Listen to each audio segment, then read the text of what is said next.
Anak ini membuka sebuah lemari ajaib. Mainan prajurit India itu ternyata menjadi hidup. Anak itu perlahan mengulurkan jarinya, tapi si prajurit kerdil malah menusuknya dan mengancam agar tidak mendekat.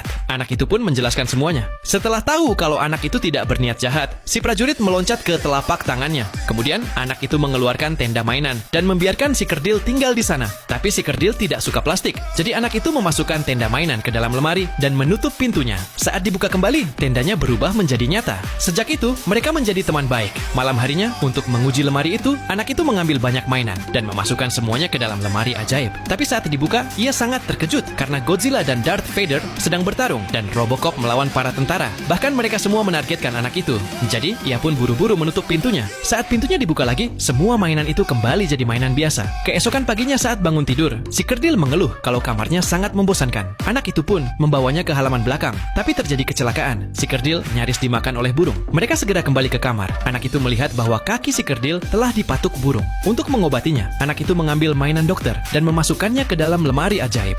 Benar saja, si mainan dokter langsung hidup. Ia langsung membawanya ke si kerdil, menyuruhnya untuk mengobatinya. Dokter itu pun langsung mengobatinya dengan teliti. Setelah tugasnya sebagai dokter telah selesai, anak itu mengirimnya masuk ke dalam lemari ajaib. Dan saat pintunya dibuka, dokter itu berubah kembali jadi mainan. Si kerdil ingin membangun rumah yang besar. Ia pun membutuhkan alat dan bahan. Anak itu mencari tali dan paku dari gudang. Tapi si kerdil masih butuh sebuah kapak. Jadi anak itu memasukkan prajurit berzirah ke dalam lemari. Saat mainan itu hidup, anak itu mengambil kapaknya. Dengan alat yang ada, si kerdil langsung membangun rumahnya. Esok harinya saat anak itu baru sampai di rumah besar si kerdil sudah selesai dibangun. Kini si kerdil ingin busur dan panah untuk berburu. Jadi anak itu mengambil mainan kepala suku Indian dan membuatnya menjadi hidup. Lalu anak itu mengambil busur dan panahnya. Tapi ketika kepala suku Indian melihat tubuh anak itu yang besar seperti raksasa, sang kepala suku sangat ketakutan dan pingsan. Si kerdil datang memeriksanya dan memastikan bahwa detak jantungnya telah berhenti. Anak itu merasa sangat bersalah, lalu si kerdil membungkus mayat kepala suku. Mereka berdua pergi ke halaman belakang dan menguburnya.